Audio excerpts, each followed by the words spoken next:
jangan sampai lah. Maksudnya, ya kalau perlu sebelum menikah, Harus lunas. selik dulu pasangan Anda. Selik dulu, Contohlah betul. waktu saya menikah, tamu undangan yang Iya. datang, 90% saya nggak kenal. Sakit sekarang atau sakit selamanya, tinggal pilih yang mana. Halo Sobat BPGA, ketemu lagi bareng aku Imelda di podcast BPGA. Kali ini di sebelah kiri aku ada Pak Ongki, di mana kali ini kita akan membahas tonton ini dulu sebelum menikah. Nah, di episode kali ini kita akan membahas hal penting yang sering terlewatkan sebelum memasuki jenjang pernikahan, yakni tentang pengelolaan keuangan. Bagi banyak pasangan, mengatur keuangan sebelum menikah itu sangat penting untuk menciptakan fondasi yang kuat dalam hubungan mereka. Oke, kan tentang pernikahan nih ya, karena saya belum pernah menikah ya Pak Ongki ya, Ya, belum pernah menikah, jadi tuh banyak hal yang harusnya saya tanyakan ini buat persiapan juga. Kalau boleh tahu nih, kesibukan, oke sebelumnya kita harus kenalan dulu ya sama Pak Ongki ya. Kesibukan Pak Ongki sehari-hari itu apa sih, sebagai apa? saya profesi Profesi itu salah satu komisaris ya, di BPR Gunung Arjuna. Nah, oke ya, di kantor kita ya. Betul. Oke. Kebetulan. Oke, bicara tentang keuangan nih. Nah, saya kan anak Gen Z yang belum menikah juga, terus harus dari sekarang mulai menyiapkan dan masih terbilang awam soal persiapan pernikahan. Seberapa pentingnya sih memanage keuangan gitu Pak Ongki sebelum menikah? Keuangan semuanya, karena semuanya butuh uang. Nah, Pasti. untuk yang generasi muda ini biasanya kan kita tahulah pakai standar TikTok. Jadi Agak sulit ya. standar TikTok, self reward, Betul. terus Self awareness ya.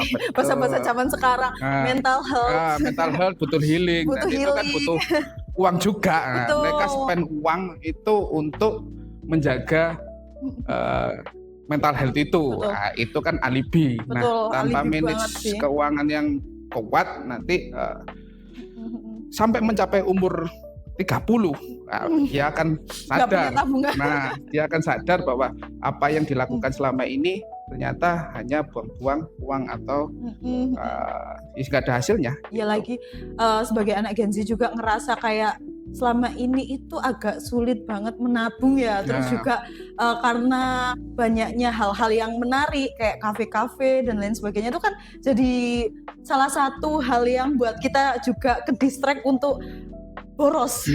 Itu jadi kayak kurang manage keuangan. Apalagi kan pasti kan di Indonesia juga ini kan ada kabar-kabar terbaru tentang anak-anak Gen Z atau orang-orang yang udah mateng untuk menikah itu nggak memilih untuk menikah, bahkan angka pernikahan menurun kan ya, karena standar TikTok. Betul banget itu. Nah, selanjutnya nih, bicara apa ada tips untuk keuangan yang relate dengan Bapak? Kayak semisal kalau aku sih sebelum menikah itu mempersiapannya kayak gini gitu mungkin.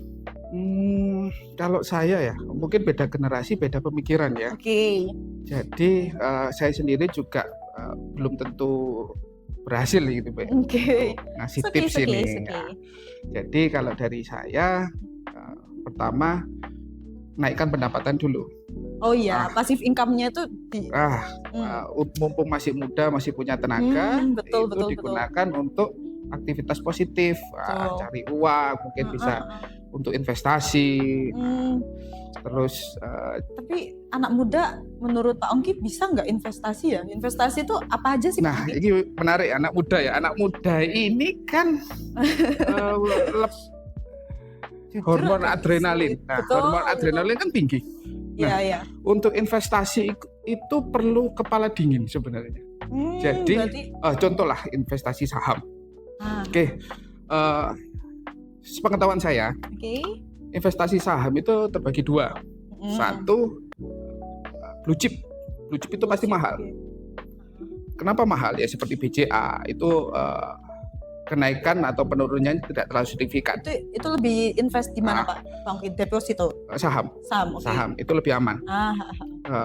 Yang kedua, kalau mau adrenalin tinggi itu ada saham gorengan. I see. Kayak yang ilegal gitu ya? Bukan. Jadi saham resmi cuma pergerakannya diatur pasar. Nah, tapi kan itu lebih beresiko ya? Sangat beresiko. Dalam satu hari misalkan nilai per lotnya 70 per lot, bisa dalam satu hari bisa naik 2 kali lipat jadi 140. Nah itu kan, dan di hari esoknya bisa kembali lagi ke 70. Bener-bener kayak nyuci uang ya? Lebih ke arah spekulasi. Nah, itu harus hati-hati untuk yang generasi muda saat ini. Nah untuk yang aman mungkin ya simpan uang ya dalam bentuk tabungan atau deposito. Seperti itu. Itu kayak resikonya semakin kecil ya Pak Ongki ya? Ya resikonya kecil tapi aman. Tapi cenderung ke aman gitu ya? Ya tapi aman. Kan pasti kan setiap apapun invest itu bentuknya pasti ada resiko ya, kayak entah itu terbilang aman kayak obligasi kan ya, reksadana itu kan pasti kayak minim resiko cuman ya tetap beresiko. Tips. Oke. Mungkin akhir-akhir ini banyak berita bahwa Anda menyimpan uang itu bukan hilang uangnya tapi beserta lembaga keuangannya. Oke.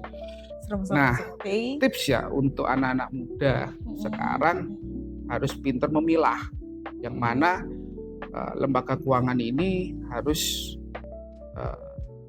diawasi oleh OJK. Satu. Yang kedua, termasuk BPR ini kan juga udah OJK pastinya. Yang kedua, simpanan Anda itu di cover sama LPS. Bisa dijelaskan LPS itu kayak gimana nih Pak? LPS itu adalah dari singkatan aja dulu lembaga penjamin simpanan. Ya koordinasi dengan OJK. Jadi yang di bawah naungan OJK itu wajib menjadi peserta LPS untuk semua bank. Semua bank. Semua bank. Jadi juga ada OJK kan mengawasi SOP, terus penilaian kesehatan bagi bank tersebut agar bisa di-cover oleh LPS, dan LPS pun juga punya syarat dalam meng-cover simpanan orang-orang. Jadi contohnya adalah maksimal dalam satu transaksi. Bukan satu orang ya, satu transaksi itu maksimal. Berarti per transaksi nih ya? Maksimal 2 miliar. Dan itu harus sesuai dengan suku bunga LPS yang ditentukan. Jadi contoh, saya punya tabungan 2 miliar itu tadi. 2 miliar. Terus saya punya 2 deposito juga 2 miliar. Yang di-cover hanya salah satu. Nggak bisa dua-duanya? Nggak bisa. Kalau di total kan 4M. 4M, nah, itu yang kadang-kadang orang awam juga kurang memahami.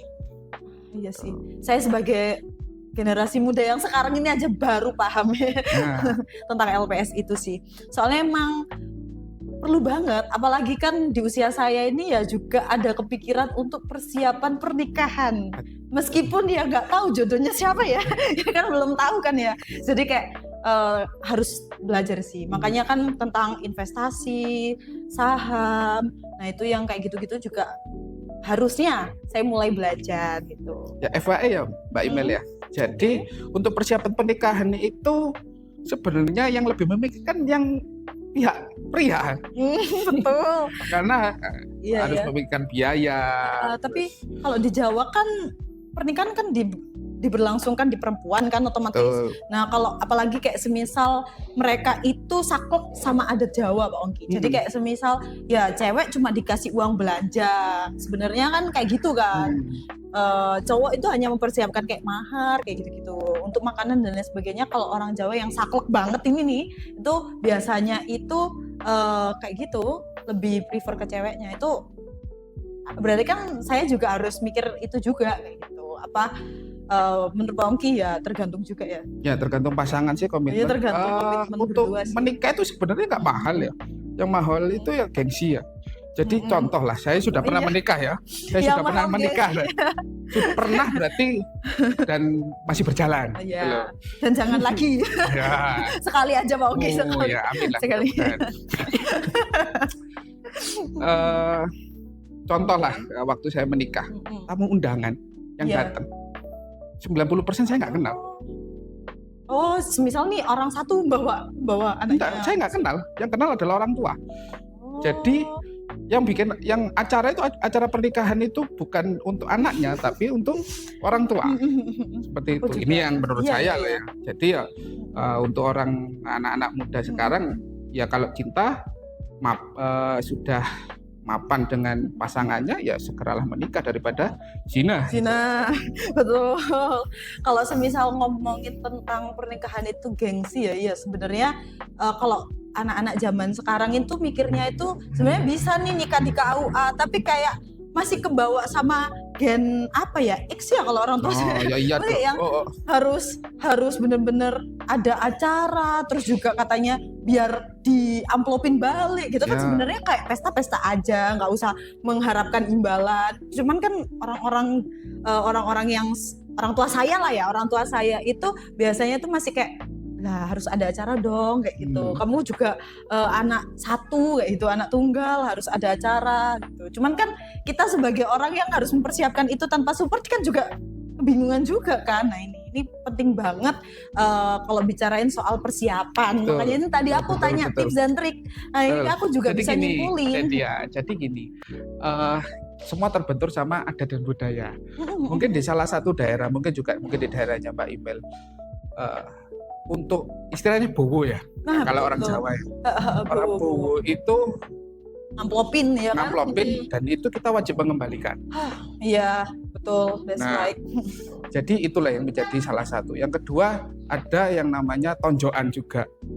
Nah di salah satu wilayah di Malang itu kalau tonjokan itu bentuknya kayak nasi berkat. Ya. Kalau sudah itu berarti adalah undangan dan wajib datang dan mengembalikan uang yang maksudnya dalam tanda kutip bowo tadi yang sebelumnya diterima orang tersebut.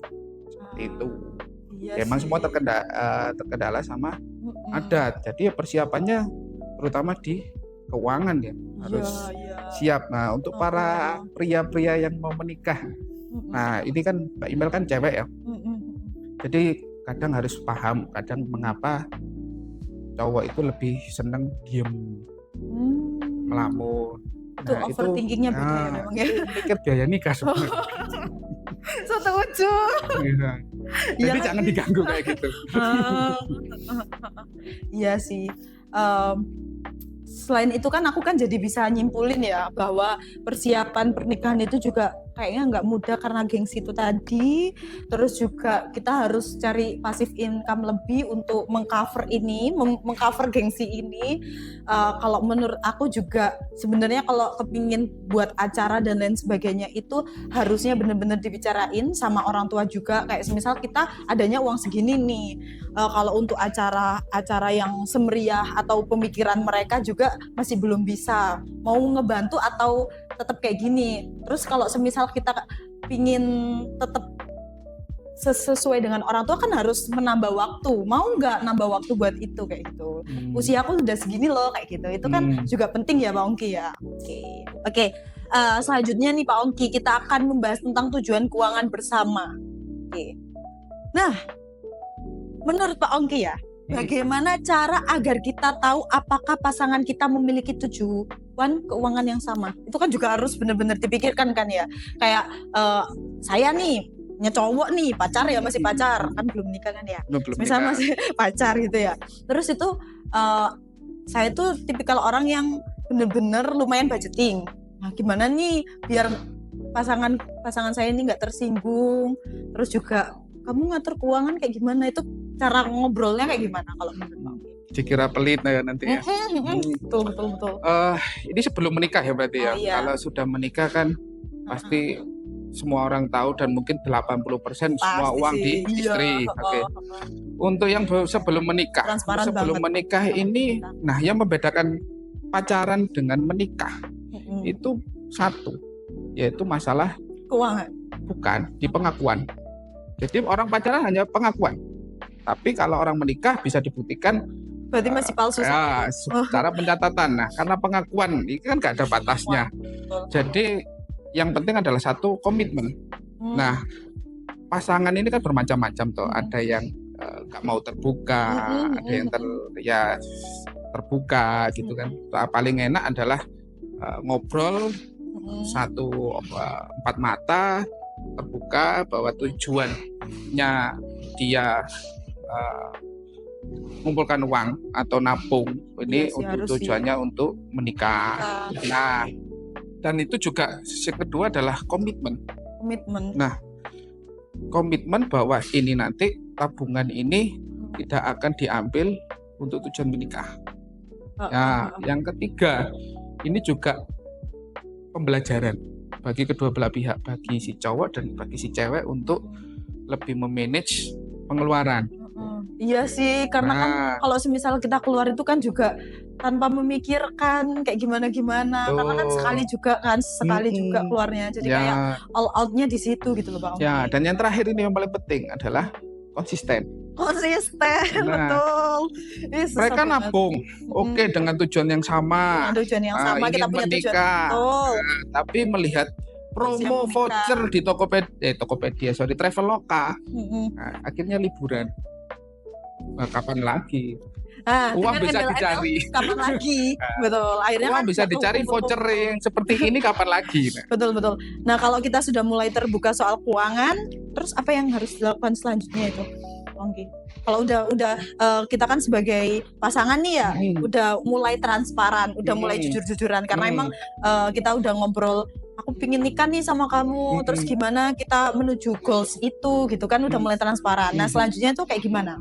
Ya konsisten itu tadi ya. Ya, konsisten, terus setelah itu jangan lupa yang paling penting dalam berhubungan ya. Apa? Restu dari orang tua, jangan sampai nabung terus nggak dapat restu. Nah, yang kedua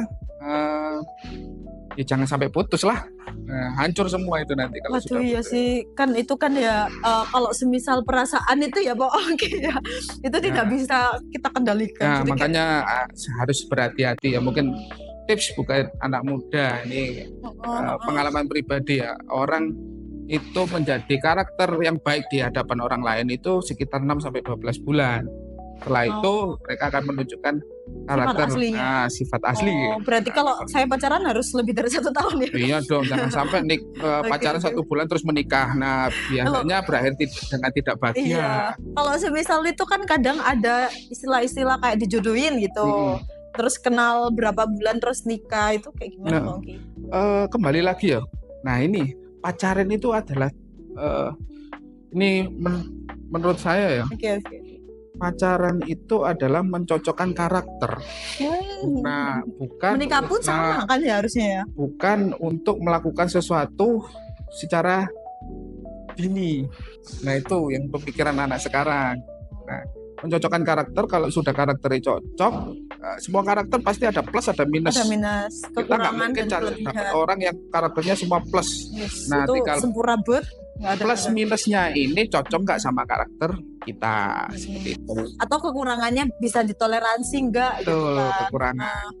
Soalnya kan ada, kalau saya sendiri kan nggak sih, semua orang sih pasti kan kayak ada set boundaries gitu ya. Kayak semisal ada hal yang masih bisa ditolerin, ada yang benar-benar enggak, dan itu enggak bisa disaya. Contohnya kayak kekerasan gitu kan, laki-laki yang keras, nanti dibugulin saya pas nikah. Kekerasan itu bukan karena dalam satu waktu itu loh.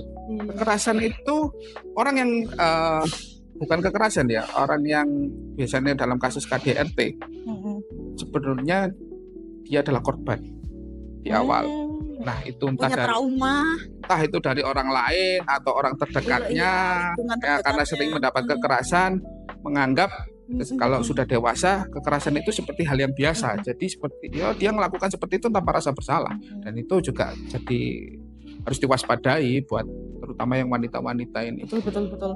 Nah, Ongki, kan kalau semisal dalam pasangan kan kata Pak Ongki tadi kan 6-12 bulan dalam 1 tahun. Itu gimana caranya terus bisa membangun chemistry biar tujuan kita tetap sama, terus juga biar kita itu pokoknya tetap selaras gitu Bang Ongki. Nah, kalau semisal di tengah jalan ya, di usia pacaran kita itu 1,5. Nah, 1,5 itu kan udah lebih dari 12 bulan. Terus itu tiba-tiba ada karakter si cowok nih, atau saya yang nggak cocok di dia, atau saya yang nggak cocok. Nah, itu kayak gimana? Apa tetap mempertahankan karena sayang banget kita sudah nabung, atau itu memang benar-benar yang nggak bisa ditoleransi? Kayak gimana? jadi dilema ya. Iya, itu kan Ini jadi konsultan rumah tangga. oh iya. Ya, Pak, dari pengalaman aja ya. Penasaran aja sih, guys. Nah, sebelum menentukan Hmm. untuk menabung bersama, itu jangan terlalu cepat menentukan. Jadi dalam pasangan itu kita harus memilah dulu. Maksudnya kita harus pas, cocok, dan nanti di kemudian hari apabila sudah melakukan menabung terus ada perubahan pikiran, tabungan bersama ini emang jadi satu pertimbangan untuk meneruskan pasangan atau enggak. Tinggal dari pendirian Pak Imel mungkin sakit sekarang atau sakit selamanya, tinggal pilih yang mana. Quotes the day. Oke, di selanjutnya ini ya Pak Ongki ya, di dalam hubungan atau di relationship itu kan pasti kan ada juga dalam hubungan itu kita tidak jujur mengenai utang piutang. Ini. Semisal nih ada salah satu dari pasangan kita yang berhutang, itu sebelum nikah harus dilunasi dulu apa gimana menurut Pak Ongki? Kan kadang ditutupin, jadi nggak tahu kita. Pendapat pribadi ya, jangan sampai lah. Maksudnya ya kalau perlu sebelum menikah Harus lunas. slik dulu pasangan Anda. Slik dulu, betul. Oh iya. Karena slik sekarang mungkin yang belum Itu tahu, bisa slik itu kan diakses. sistem yang ada di OJK, atau semua orang bisa hanya berbekal KTP Anda ke OJK langsung atau mungkin bisa via web, itu bisa cek. Itu enggak hanya untuk pengajuan kredit aja, tapi untuk cek pasangan juga perlu. Kenapa? Jangan sampai setelah menikah ternyata yang ditanggung ternyata banyak.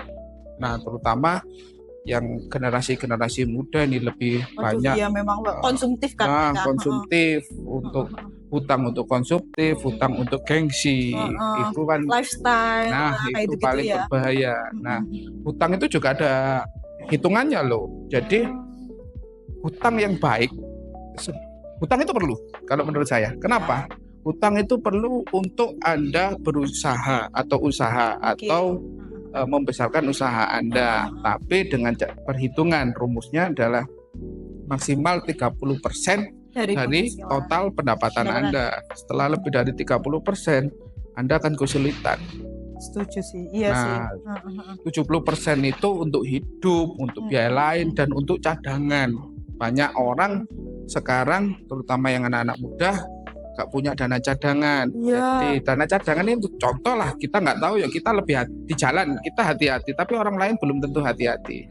Nah, itulah dana cadangan fungsinya disimpan untuk apa, seperti itu. Tapi kan kayak semisal lifestyle anak-anak muda ini kan juga kadang ada yang benar-benar ngeredit ya, tapi ngereditnya itu kayak hal yang nggak penting. Contohnya kayak karena iPhone sekarang itu lagi tren ya, atau lagi bener-bener hype, FOMO gitu kan ya, kita keikut-ikut.